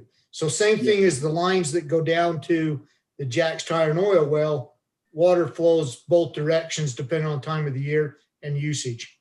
Correct. Okay. One other quick point, Brad's earlier point about our aquifer up there. Right now, kind of coincidentally, we've started working with the Cache Water District on a potential aquifer recharge study. They're looking into the division or the Department of Water Resources with the state Division of Water Resources, and whether or not this would be something feasible. But if it worked, what they would do is take water out of the upper canal, the Logan, Hyde Park, Smithfield Canal, or our Green Canyon well number 3. And that water during certain times of the year when there is no demand or no high demand, it would go into the detention pond for Canyon Gates right there west of King Park to recharge that aquifer. So that would be one other way that we would look at putting water back into the system or into our well area. Based on this current growth, how long does this keep us going strong? Meaning, I mean, obviously this is unprecedented growth, but does this help us for the next 10 years or, you know? So we are hoping that a 2,500 to 3,000 gallon minute well will last us 15 years. Well, I mean, does that mean would that you mean that would supply the water needs of the growth of the city, or do you mean just last? Sorry, okay. Yeah, for the growth of the city, kind of on the population projections we've seen, if we can introduce that much more water into the system, we shouldn't have, you know, it's all speculation, but we're looking for that to supply our needs for the next 15 years. The only other question I have, you're going to go to the expense, and is it doable? I don't mean this, go big or go home, but I mean, is it worth putting $2.5 million? I mean, if you're going to go to the expense and bury it, and that sounds bad, but sometimes, how long can water stay purified in a big tank? You see all these towns in the South that have these big water things in the air, and that helps them. Some of me go, I honestly wondered, you go 3 million. I mean, I don't know. Yeah, so that's a good question. How long does the water stay quality water while it's in a tank? So there's a lot of different ways you can manage that, but what you look at is tank turnover. And as long as you're turning over the entire volume of water in that tank in a reasonable 24 to 48 hours, you won't see any water quality issues. If you go too big, then you can start getting stagnant water. But to remedy that, they do have things like tank mixers and ways you can pipe the water in and out of the tank to actually circulate that. So, I mean, size, we can go as big as we can, essentially, and not have water quality issues. I just partly says that we get down to this, maybe, if we're going to go the cost of a new well and, we're going to have two good wells producing to fill that, is it worth an extra X amount? Because money to borrow right now is cheap. So you look 15 years from now, what's the rate's going to be, and maybe we'd be glad that we went $2.5 million. And is it even doable to bury that and put it there? But I think you go as big as you can because we know the growth's not changing. Yeah, that's something we can definitely look into. Jordan can speak to that a little bit more. Yeah, one thing with the water model, and Zach can stop me on this too if I'm out of line, but currently we're right at the line of needing more. So the 2 million gallons, 1 million gallons would set us up for about 5 years of growth. The 2 million is what Zach's saying is we're shooting for the 15-year growth curve. And one other thing to consider is it's roughly $1 a gallon to store. So a 3 million gallon tank is about $3 million. It's quite a bit bigger. A 2 million feeds us for, like Zach said, we're looking at 15 years of growth. And to put a little bit more in that canyon, it may not be as beneficial in the future just because of the water model and the growth in the north end of the city. Projections are we'd actually have to put another tank out to the north in the 15 years. So so it could be cost beneficial or it could be wasted money, but we can look into that more with Lance and with the water model and really nail that down. Jordan, Zach, you guys talked about this, providing water security for the city for about 15 years. can we pay off the bond on this in that same time period? I'd hate to 15 years from now have a future city council still struggling to pay the bills for something that has not, the bond outlived the life of the water service support. Yeah, we anticipate, like Alan kind of mentioned, if we go into this, we're about 3.5 with that distribution line and the added booster, which we desperately need. So this whole project, let's say worst case scenario, we're around 4 million. We currently have 1 to 1.5 in the fund balance.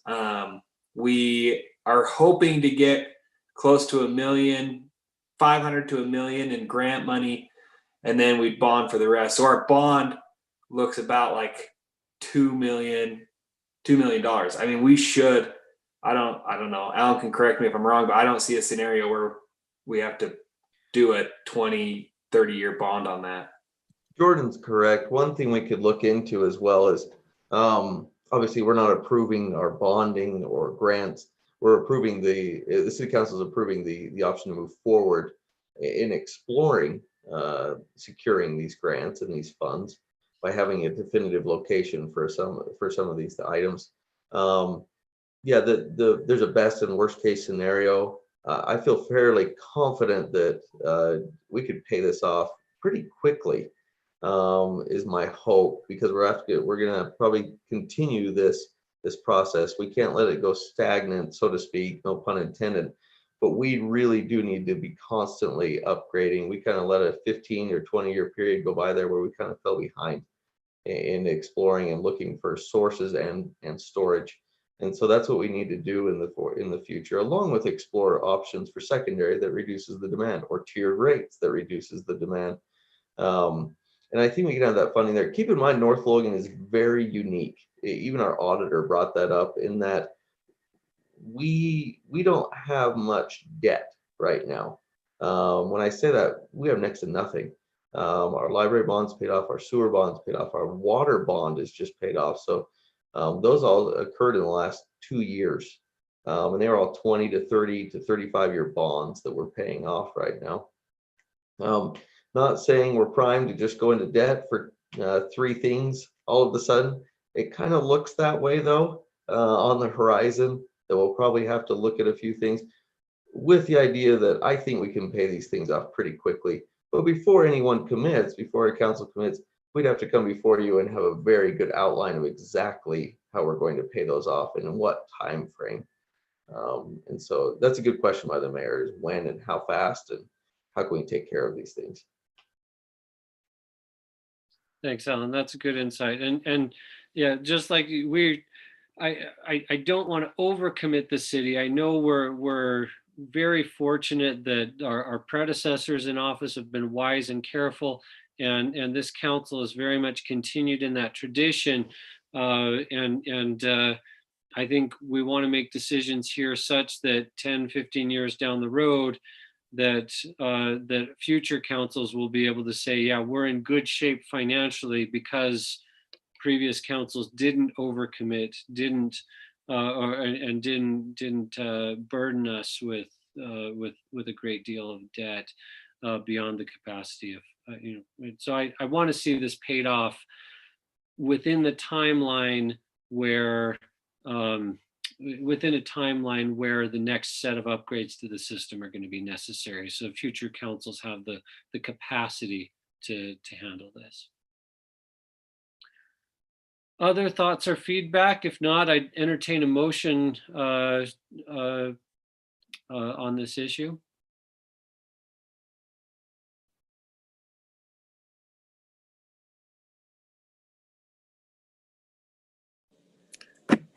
I'm kind of tired of going to the same well, so let's move on. Yeah, I'll second that. Okay, so Roger moves it and Buzzy seconds it.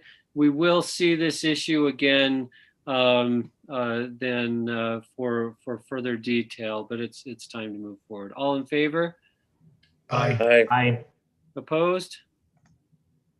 Great. Thanks, guys. Zach, Jordan, excellent work and good presentation on this. Okay, next up is a resolution adopting City Council meeting schedule for 2021. The plan is simple and straightforward. We continue to meet on first and third Wednesdays, except the first meeting in December would be canceled. That's normally when the city Christmas party would take place, and we anticipate that a year from now, we will be having city Christmas parties. We can always amend if necessary, but any additional discussion on this item? For the sake of stale water in the same well, I'll move we pass resolution 20-17. Second. Greg, second from Bruce. Any further discussion? All in favor? Aye. Aye. Any opposed? Okay, motion carries. Thanks. Next up is green waste. Alan, who's taking the lead on this one? I'm not as familiar with this item. This one will go very quickly on. This is the resolution passed by the Solid Waste Advisory Board and Logan City Environmental regarding the $1 increase. I just needed to inform you and bring everyone up to date in case you weren't fully familiar. I'm not going to rehash the background as to why, but they've approved a $1 increase in every user's garbage bill every month throughout the year. So a $12 increase per year. The reason I'm bringing this up to you is because you'll probably receive some calls, some questions on this. We put it in the newsletter, we put it in the bills to try and update people as to why and where this is going. But this is for green waste, and you'll probably see that. Some of the questions I'm already receiving are why is this going to place? Well, it's to cover some of the increased costs for green waste. The other question though is, if we have surrounding communities using our green waste bins, shouldn't they be paying much more? Something along those lines. So you'll receive questions like that. And the way I just responded is I think the mayor went to bat and went and ensured that we would receive a third bin at our location at Elkridge West. And so I just wanted to bring you up to date on that. You'll receive several questions, but just so people know, in their garbage bill, they will receive a $1 increase per month for the entire year. And hopefully we see that benefit continue in the form of 2 bins plus an extra bin to handle the excess that comes through there. We will obviously put our signs up and cameras on that site to kind of monitor that area. But sorry, I went very quickly over that, but I wanted to bring that to your attention in case you do receive calls on that. Any questions or thoughts on this, on green waste, where we've come out here?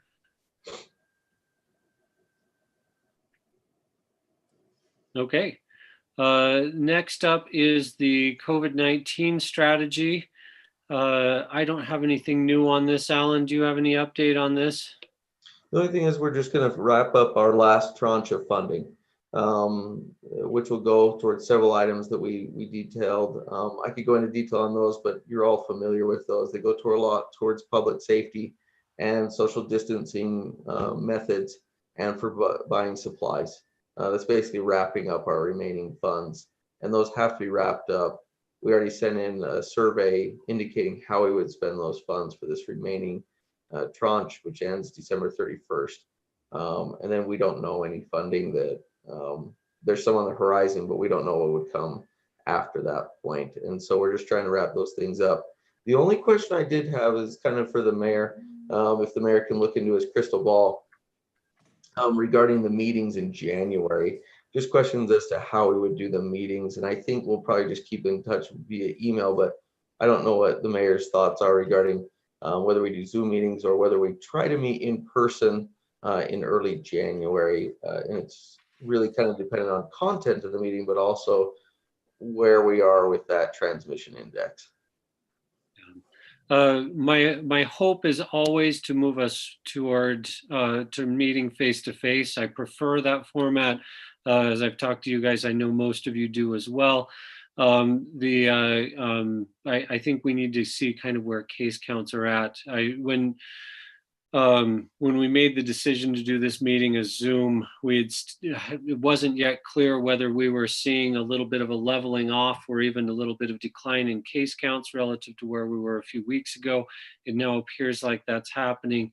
If we can keep things stable, then I'd like to be back in person, or at least with, still socially distanced. Depending on where the transmission index is at, masks would be required because it's an indoor meeting, and maybe even limiting attendance, but continuing to offer the YouTube attendance option for that. I think is just going to be with us. I think it should always be with us into the future to have the live stream option. But well, if we are in a similar place at the beginning of January to where we're at today, I think we'd be looking at a socially distanced and masked city council meeting for that date, unless the council has feelings otherwise. Okay. Well, I guess there is one other item that I'll throw in on this just quickly. I attended the league's webinar with Rich Larkin this week, who's the immunization supervisor for the state of Utah. Based on the information I'm hearing from him as well as from other sources, I expect that by Friday afternoon or Saturday morning, people in Utah will be getting vaccinated with the Pfizer coronavirus vaccine, which is very exciting. Initially, expect to see the vast majority of the doses going to healthcare workers. The top 5 hospitals, I mean, the way Utah is handling this from a hospital standpoint, there's 5 hospitals that are handling virtually all of the serious COVID cases. And so those 5 hospitals, I think they already have their doses and they're just waiting for authorization to actually be able to give the injections. Within a week after that, there's kind of a next 8 out for the next busiest hospitals in terms of handling COVID patients, usually at a lower level, and Logan Regional is on that list. And then as the vaccine supply increases, we're looking at probably a week out on the Moderna vaccine being approved, past this Friday when we expect the Pfizer vaccine to be approved. And then things will cascade out from there. Next, they're going to hit people in long-term care facilities and people who are employees of long-term care facilities. And then once we're able to get through that, they're hoping that in January, we'll be looking at expanding to high-risk elderly population. And then there's a classification of essential workers. And the state is still working to describe that. I have the health department reached out to me today for our opinion on classification of various city workers as essential workers. And so we'll be filling out the worksheet and encouraging that. First responders are definitely on that list, but would a water treatment plant operator, a city administrator, or things like that be counted as essential workers? We'll learn more about those things in the months ahead. But the vaccine appears from all accounts to be happening, and we're going to start seeing people at highest risk for contracting the disease have access to that. It's going to be a trickle initially before, and kids may not be able to get vaccinated until summertime, basically, because the vaccine trials have only tested it in people 18 and up so far. And so the kids are just not going to see it for a while. Roger, did you raise your hand out of enthusiasm or just you wanted to say something? No, I'm good. Okay, maybe you just wanted me to stop talking, which is a good thing. But that's the summary of the update from the state on that. Anything else on COVID? Okay, then let's do reports. Good grief, this is always hard. I'm just going to start. Nobody talk too much because you'll go out of order on my screen. Chief Black, you're at the top. Do you have anything else? Thank you. No. Okay. Spencer, do you have anything? Brad? Jordan?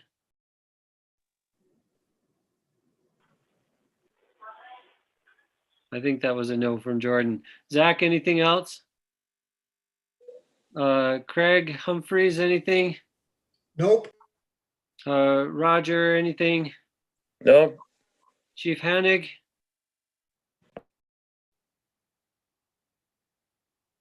No. Marie? Actually, we didn't figure out who was going to be writing the mayor's message for January forward for this coming year. We kind of ended in December. Gotcha. So we need to. I'll take January, and then we'll get council members to sign up to alternate mayor, council member, mayor, council member, mayor, council member, as we've done in the past. We'll talk through that schedule maybe next meeting in January.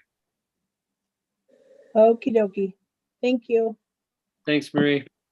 Scott, anything for you? No, I don't have anything. Okay. Bruce? Buzzy? Nothing else. Thank you. Alan?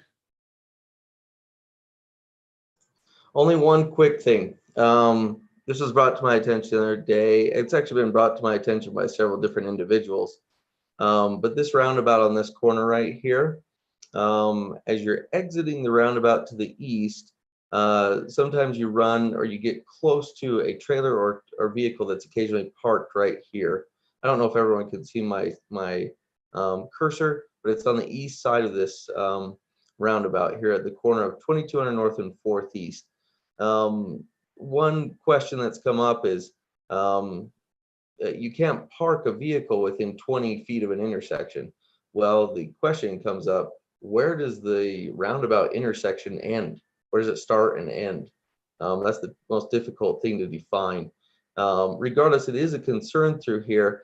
One thing I may need your a nod on from the city council is just a head nod to say maybe we can go out and maybe just we wouldn't paint the curb red. We'd probably put up a sign between two signs that say no parking in this area to kind of correct that issue so that they do stay a certain distance from this intersection, a safe distance. So as you exit the roundabout to the east, but we just need kind of a head nod from the city council or the mayor to just say, hey, if you could, we could put in a no parking sign 40 or 50 feet this direction right here, not any more than that, to make sure that no one parks there at all at any time. It's kind of a dangerous point, and we've had 4 or 5 complaints on that. I actually take that road all the time because I live on it, and it's really tight. It's tricky. If you're not paying totally close attention, you could easily hit the back of the truck. I think some good signage there that gives us a little more space and safety is a good choice. Okay, so we'll just. Would that be something we do standard at all of the roundabouts then? Why would it just be right there? We could look at it, but the only problem that we're having right now is just right here. We haven't had that problem on any other roundabout, but like Bruce pointed out, if it becomes a problem at any other roundabout, we need to look at that at that point. Just because it's an issue of where that intersection ends. It's kind of a flaw in the design of a roundabout that there isn't a definitive line of where that intersection actually ends. You could say where the asphalt changes colors, but that doesn't always work. Yeah, just looking at it, an off the cuff and probably ill-informed thing would be where the cement barrier ends once it's hit the street where traffic is proceeding. Would be one opinion on where that ends, but I don't know if that's a good universal thing. Actually, it sounds like it might be a good assignment for Chief Black to reach out to law enforcement across the state and see if there's any sort of standard practice on that front. Chief, you game for that? Yes, I will do that. I was just going to jump in. We have been addressing the vehicles that have been parking there, just so you're aware that they've been there not only overnight, but close to the intersection. I'd advise Marie, though, to keep watching out if she's driving a vehicle, no matter where she's at. what if we did this? Would it be okay if our streets department met with Chief Black or anyone else from the police department, and we just kind of went out there for this ad hoc or this single area, and we just set a location where those two signs would be to make it safe? I think that's a great idea. Yeah, I'll get some feedback too about the intersection, because I agree with Mayor that it most likely would be where you're, and I'm using my cursor on the screen, sorry, I'm at the end of that cement as you're entering or exiting the roundabout. I would assume that that's part of your traffic control in that intersection. So I'm going to play devil's advocate. Sometimes these medians extend for like the entire length of the road. So yeah. Just is there anything in the traffic control regulation manual for where to measure that, you know? Yeah, that's one place we've looked. We've looked at a few different areas, and like we said, we'll probably just have to refer to UV as to what people have done in the past, because each roundabout is a little bit different. There's so many decorative items around the roundabout, and these crossings are at different locations at every roundabout. In fact, most of them are out here or far away from the roundabout so that it's safer. So it's a tough call where that ends. And for this one, we may need to just address this issue and then come up with a standard for every roundabout in the future. Yeah, the other thing I'd say is I wouldn't want to see any parking between the roundabout and the sidewalk, because it would conceal pedestrians that are trying to move out into the sidewalk. And so another thought could be maybe 20 feet past the sidewalk. But it's going to be tricky, and there's probably no one rule that will provide perfect safety for every roundabout. And where we need something better than whatever the default, whatever we learn the default proposition is, we shouldn't be averse to using signage that helps to make that specific intersection safer than whatever the default would be. Okay, thank you. That was my only item. Sorry for taking up some time, but I just wanted to get your feedback on that. That's great. Thanks, Alan. I don't have anything either. So, and we don't have any executive session this evening. So with that, actually we do. Just some very short items on executive session. Oh, we do? Okay. All right. In that case, let's take just a minute to convene an executive session, if there's a motion to that effect. So moved. Motion from Brad. Second. Second from Craig. All in favor? Aye. Aye. Okay. Then we are now in executive session that will result in the recording and the live stream ending. Do we need to stop the recording and start a separate recording for record keeping purposes?